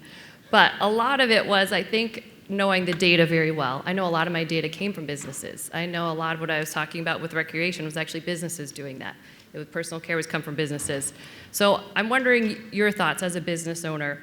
And given Overdrive's partnerships across publishing in the media industry and the work done by your foundation, what role do you envision businesses playing in addressing both quality of life, but also digital equity, and how digital equity can impact quality of life? Well, thank you. And, you know, the remarks of President Miller, I really love the phrase, I wrote this down, a partnership university. That was so refreshing to hear.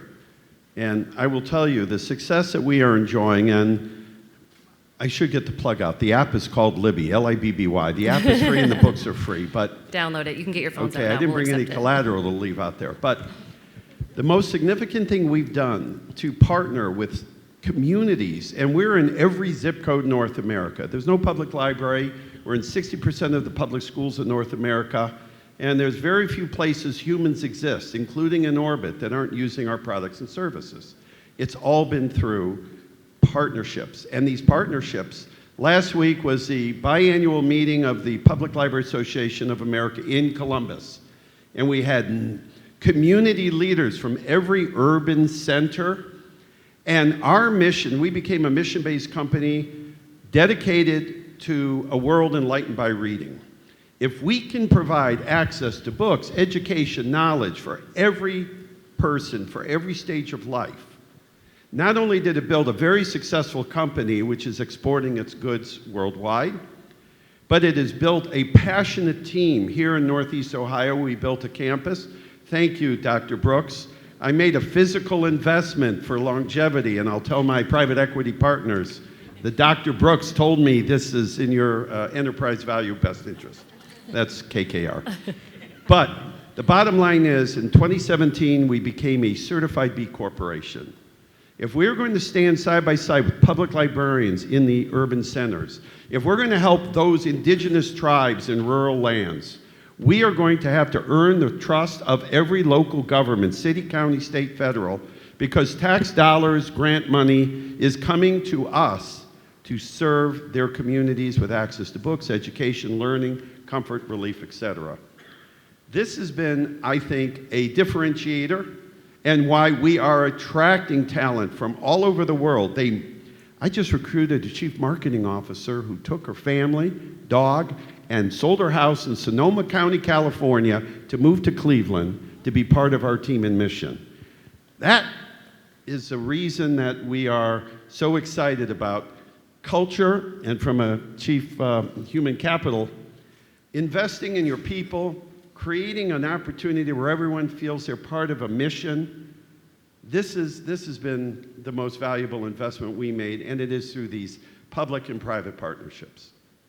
Angela, I'm wondering, do you have anything to add on that from an HR perspective? Right, how do you approach creating a work environment that fosters employee well-being and satisfaction? Because a big part of if we think about a nice place to live is also what it's like to work there. Yeah. Well, again, I think it goes back to a number of things, right?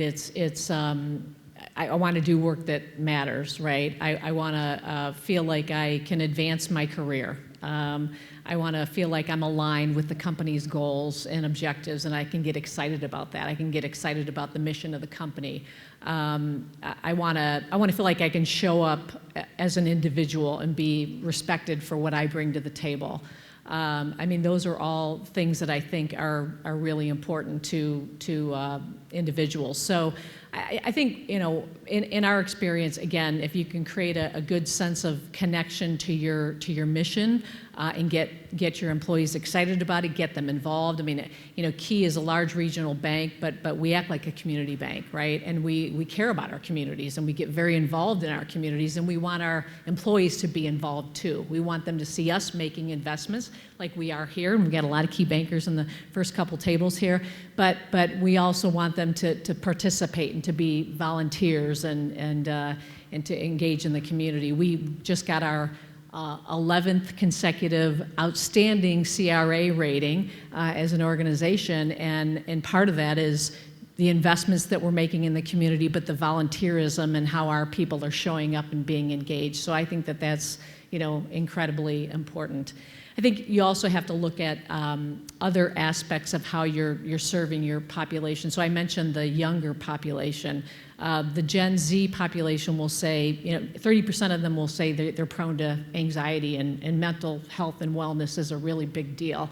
And I'll also say too that as we look at some of our claims data, a lot of our employees and their children are experiencing issues. So as you look at your benefits and how you're helping your employees, right? It's certainly financial money. You got to be competitive, but your package of things that you're doing to support them is incredibly important. So we've invested a lot in mental health and wellness in a lot of different ways that people can experience that because it's important. I mean, the data is telling us it's important. So, and it's resonating with employees. So that's something that we're leaning into. I talked about our employee resource groups. We started, 25 years ago, we started the Women's Network, and now we've got 12 different networks, and people feel really engaged with that work. I happen to be the executive sponsor of our Hispanic Latinx Key Business Networking Group is what we call them, and they have been a very strong voice for Key to invest in resources for Spanish-speaking customers. It's important to them, and they need to see us invest in it. And if their voice was not at the table, that those investments probably wouldn't have been accelerated as quickly as they have been. So anyway, those are just a few examples of it in terms of creating engagement with your employees.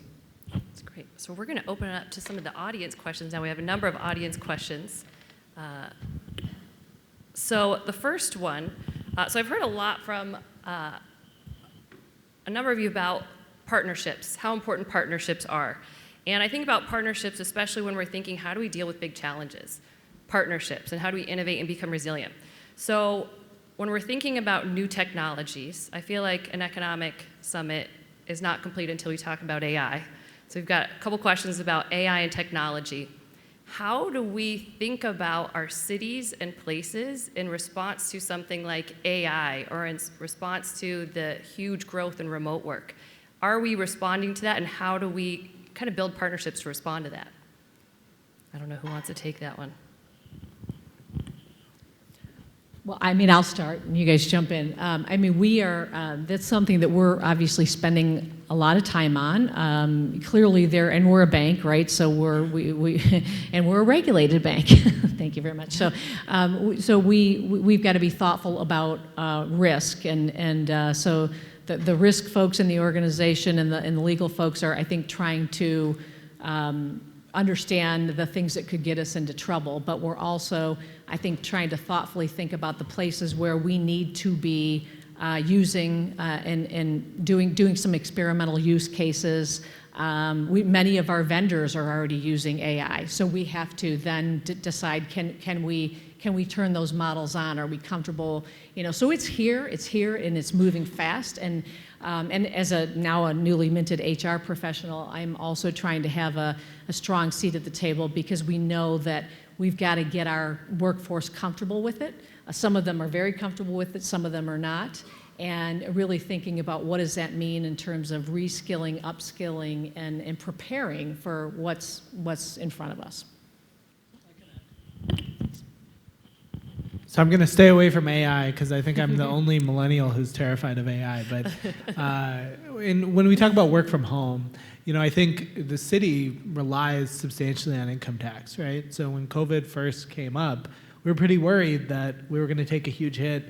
And, we went from a city of 300,000 people to a city of 200,000 people. We really need the income tax because we still have the roads of a city of 300,000 people. And so there was a lot of resistance over the past few years to leaning into work from home, leaning into some of that flexibility.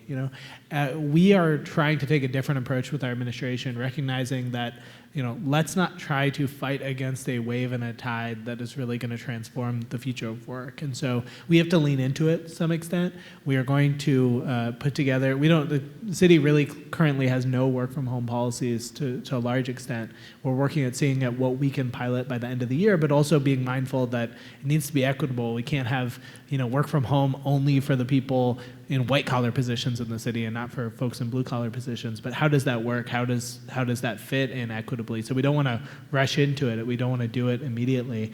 But then how do we work with our other partners? So we also don't want downtown Akron to be a ghost town, right? And so how do we work with Downtown Akron Partnership? How do we work with our corporate community and say, okay, well, how about if we focus all of us on a couple days, let's program those days so that there are things to do downtown around those days. So I think we have to lean into it. We can't hide from these trends. Except AI, we can hide and run and hide under it. You can try. So there's a couple questions, although I think from different generations, but I think they're related. So one from a student, right, who has a lot of doubt about achieving the American dream due to high housing prices and student loans, and not being able to do the things and buy the home you want because of facing those high costs. But also, I think this is from probably a different generation person, but then you also have to pay for childcare and elder care, right? So we have a lot of people across the spectrum facing these costs as real kind of impediments to the American dream, right? How do we overcome those impediments? I still think this is opportunities for innovation.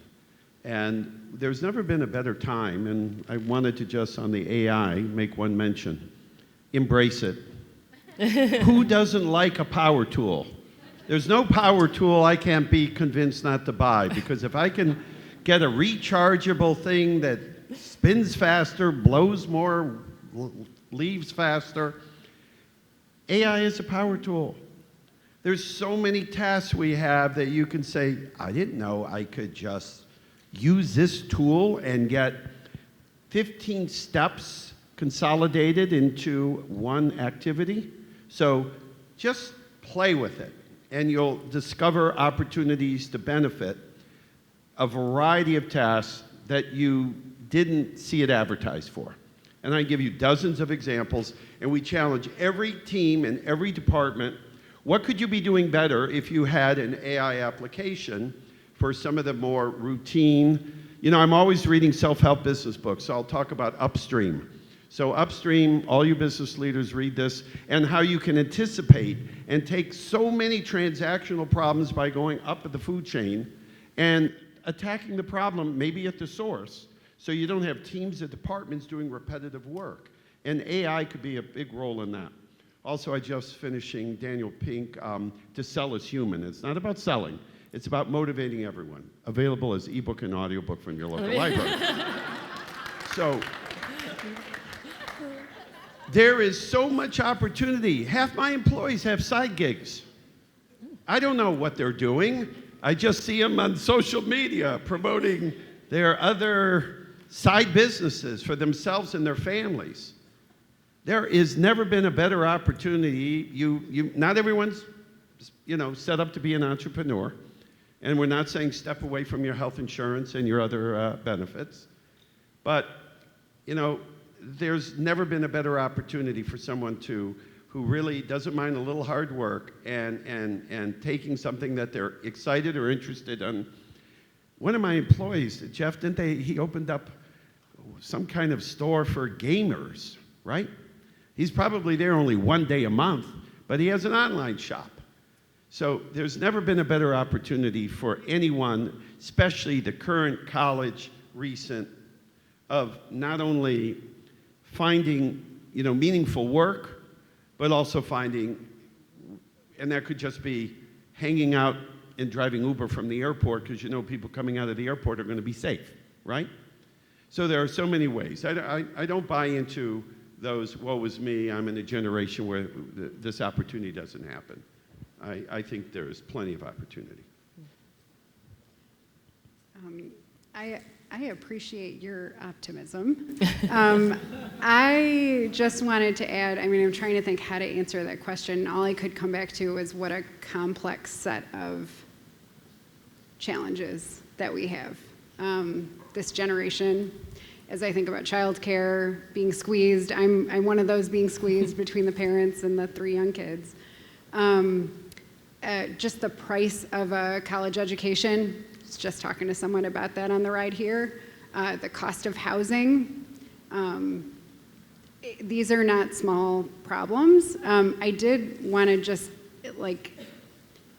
I don't know if it's been mentioned explicitly yet, but there is a lot of investment in some of these areas from the federal government and the state government into local governments right now. I've seen some on the education side partnerships with community colleges come online. I wonder if,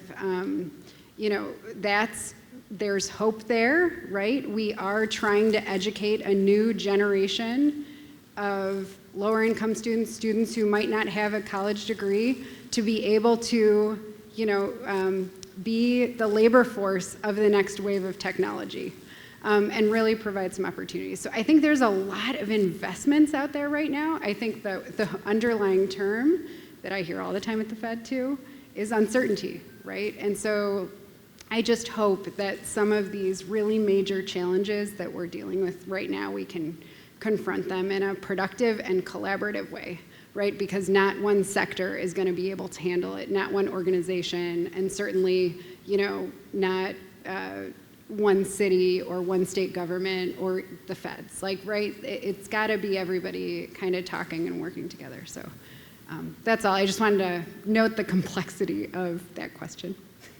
And Amanda, if I can add just for a second, one of the things I think about a lot from the governmental perspective is that, we need to help where there's market failure. And so in an ideal world, we would have a federal government that would really prioritize childcare, and, we can thank Senator Manchin for that, but that's fine. But local government can help out too, right? So we've made universal pre-K a big priority of my administration. Every person and every young person growing up in our community deserves affordable, quality pre-K, and so we're going to work with all the partners to try to make that happen. We can't do it by ourselves, but it is a huge cost, and it's something that previous generations really did not have to bear in this way, right? You had much denser communities and families that were able to have intergenerational folks raising each other, and so we have to step in there and try to help solve some of these big problems. As an employer too, one of the things as we're listening to our employees, we started providing lifestyle benefits, and it started out as fitness reimbursement, but then it became much more broad in terms of what can you use the dollars for, and we open that up very broadly to things like paying for childcare, paying for elder care, paying for preparing your will. Wherever you are in life, right? And so I think there's more employers are doing that. They're listening and they're trying to adapt benefits. So sometimes I think you just need to recognize that there are. I'm with you. I am optimistic about opportunities for all. I think it's good that we've got jobs, and even with AI, we're going to create new jobs. I'm not worried that jobs are going to be displaced. The jobs as we know them might, but others will take their place. So I think there are reasons to be optimistic, and I think employers have benefits that are you just have to seek and recognize. And I'll tell you, on that lifestyle benefit, we only have 70% participation. We have to tell people, spend the money, please spend the money, and we have to advertise it. So it's just a little public service announcement for all you key bankers to spend your wellness accounts. Yeah. Thank you. Yeah, we have a pot of funds where we can buy books. Steve, I think you would, so we can use some Libby funds for that. So I want to come back to remote work. with the rise of remote work, people can increasingly, not everyone, but many people can increasingly live wherever they want to. They're not tied to a downtown. They're not tied to a city. They're really just tied to Wi-Fi. And increasingly, more and more places have broadband. So how have economic development strategies adjusted to these changing dynamics in the wake of the pandemic and the rise of remote work? I think we have to focus on overall quality of life, right? So when I think about, how we think about this in 2024 versus 2014, I think there's been such a focus on economic incentives, on drawing specific companies to specific areas. I want my biggest contribution to economic development to be safety, right? I want us to better support education, right? I think it was Amanda's presentation last year that, if local governments, state governments, federal government help support safety and education, that is much more that we can do to support the business climate than some of the economic incentives work. And again, that's not to trying to avoid looking over at our city economic development table, but there's so much that we can do in the economic development department. But we have to make sure, as government, that we're really squarely focused on what our job is. And when it comes to the reasons people are going to decide whether to live in San Francisco or in Akron or Kansas City or wherever, is going to be so much tied to, do they feel like they can raise a family there and thrive there? And I think the data are telling us that remote work is not the city-sucking engine that perhaps we thought it was going to be at the beginning of the pandemic. I think that's becoming more and more clear. I think what we've seen is that first, cities have stopped losing people, and in fact, they're starting to regain. And in Washington, D.C., we see young people coming back to Washington. So they realize that doing their online internship is perhaps not giving them the value that they were getting from the in-person internship, which I don't think is a shock for old people, but seems to come somehow as a shock for younger people.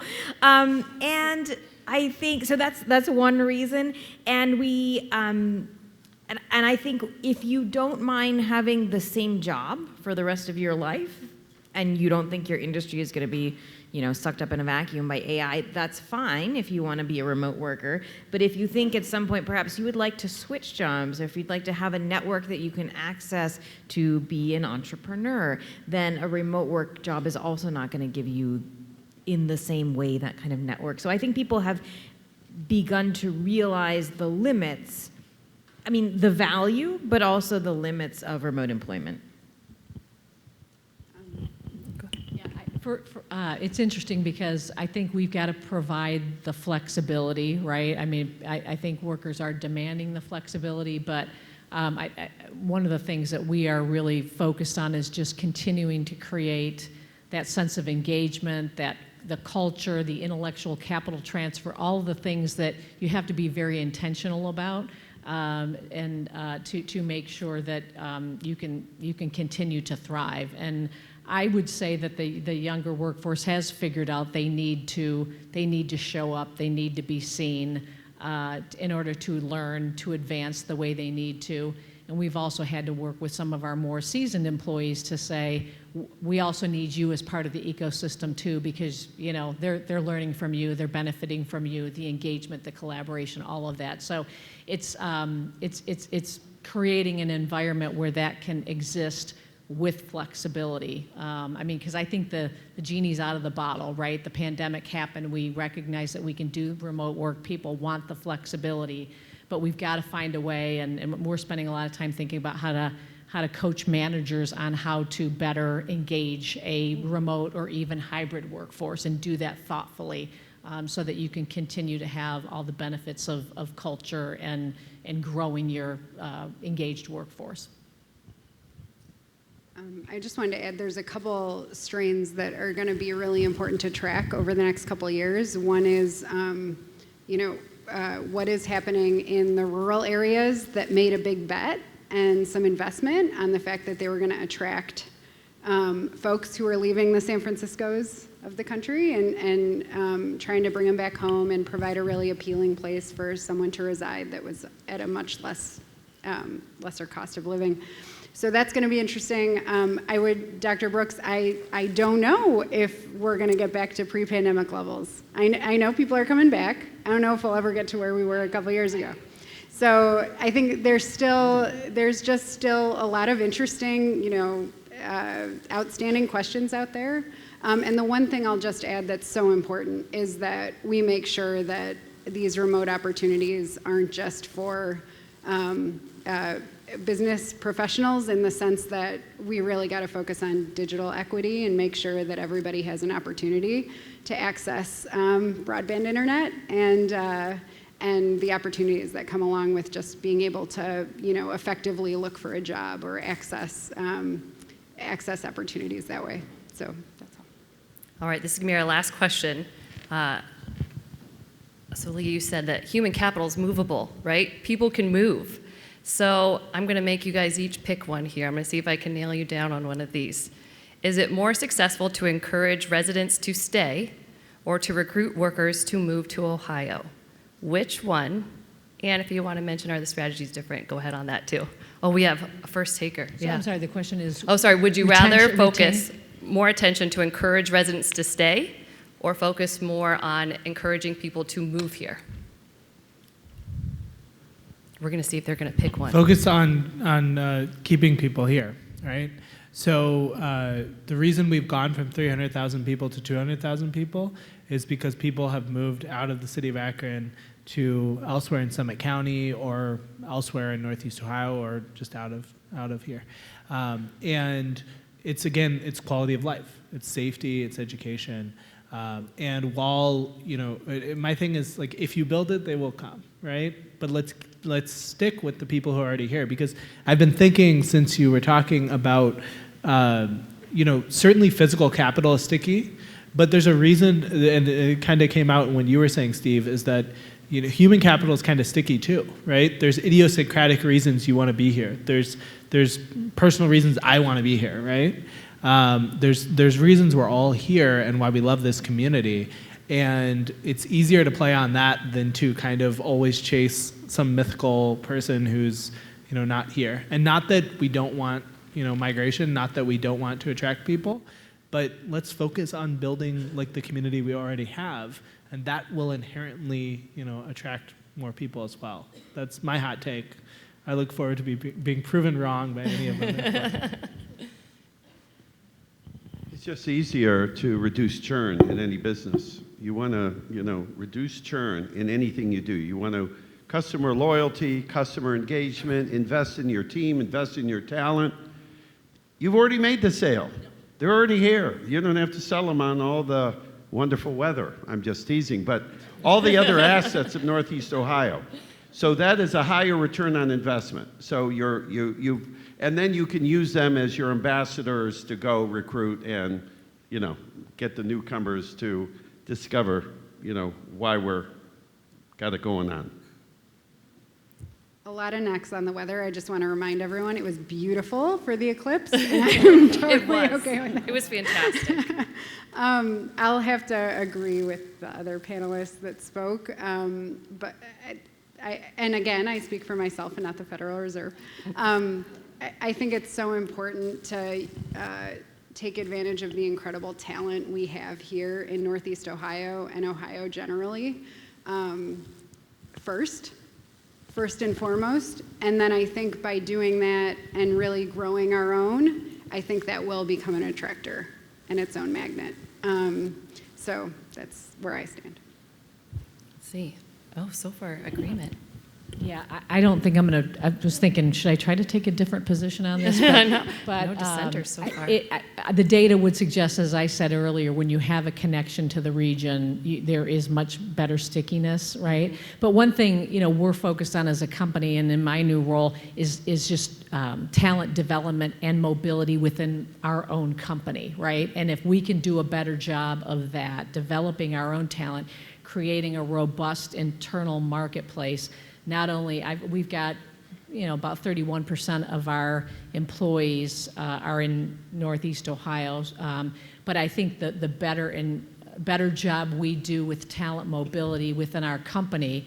I mean, we are headquartered in Cleveland, so there's more of a likelihood that as we're elevating people and moving people, you know, there are more jobs here, and we may find that within our own company, within our own four walls, we not only are retaining them, but potentially have a better opportunity to bring them to this region. So I'm going to play both sides of it. How's that? I like it. Let's see. Leah, any thoughts on moving human capital? You just told us they're movable. We are movable. I mean, I think from Akron's perspective, or the regional perspective, either you need both, right? You've got 200,000 people with infrastructure for 300. Mm-hmm. So, you know, keeping your 200,000 people, you have to have an awful lot of children to get up to your full infrastructure.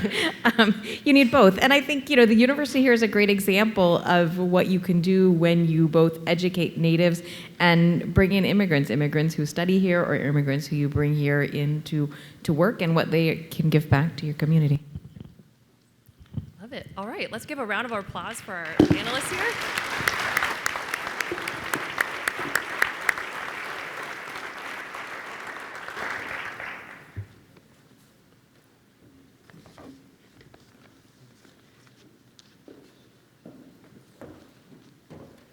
All right, so here we come to the end of today's program, but before all of you leave, you can stay here. I just want to thank Amanda, Leah, Mayor Malik, Angela, Steve, and Emily for joining us today. Just a little token of our appreciation. One of our regional assets, Don Drum. Oh, thank you.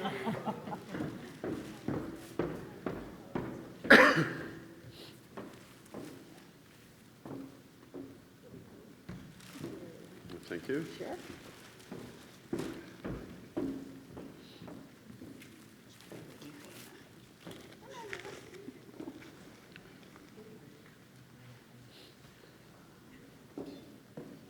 And that. I'm holding hers. I'm sorry. Thank you.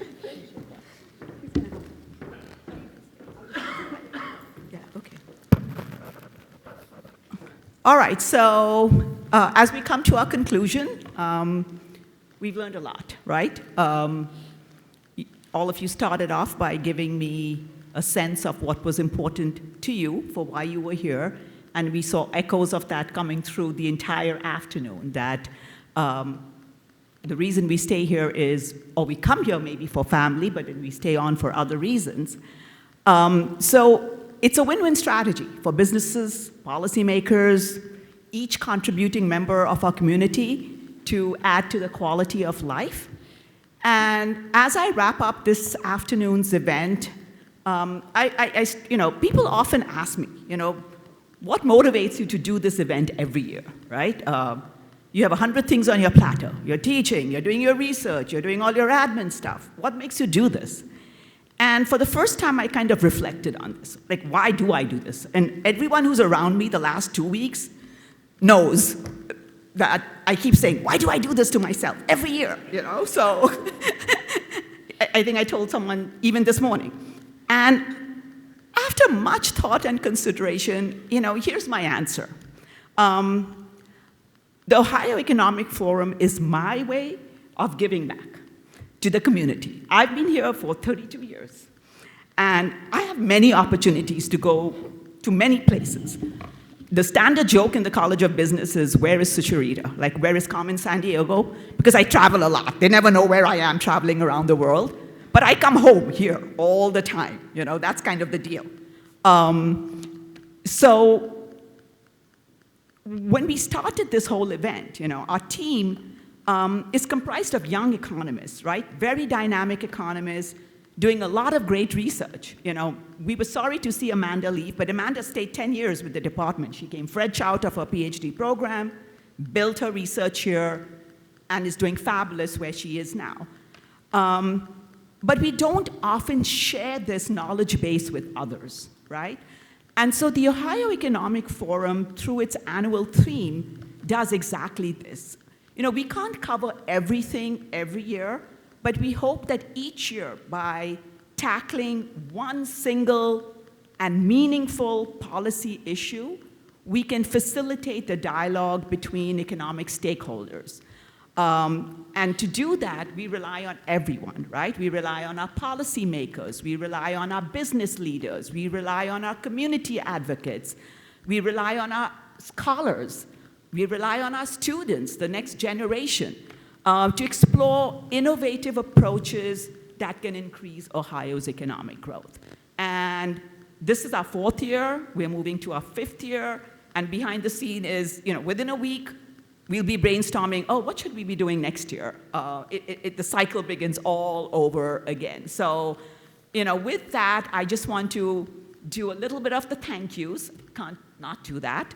So I just want to start off by thanking each and every one of our gold, silver, and bronze sponsors. They've been supporting me from day one, and every year I have more sponsors coming on, which is fabulous. As you know, all our sponsorship amounts go towards student scholarships. So, there's a small percentage that goes towards running the show, but a chunk of it is really going back to our students. I also want to take this opportunity to thank the Economics Advisory Board. They always have my back, so I appreciate that very much. And I want to offer a special shout out this year to my new admin. I'm sure you've all got emails from Brenda Reichert. She spent endless hours learning the ropes of this event. She was very, very nervous when she came on board because she had heard about this event and said, oh my gosh, I don't know if I can do it. You did great, Brenda.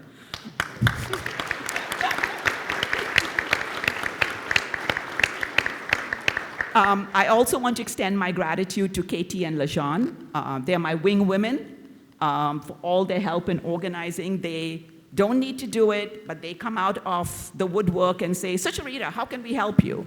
And thank you. And to Katie Willis, I know she wasn't feeling well, she's not here, but her patience with me when dealing with the seemingly never-ending marketing proofs we exchanged for the last 6 months. And then finally, each and every one of you. I thank you for taking the time out of your busy schedule to be here, and I hope to see all of you back here next year. And I think we got a date set. I think we're looking at April 23rd. I'm not 100%, but April 23rd is what we're looking at. Topic, TBD. So have a great evening. Looks like the rain stopped, so, good time to head out. And, there's a lot of food left, I think. I don't know, but grab some coffee, talk among yourselves, and have a great evening. Thank you.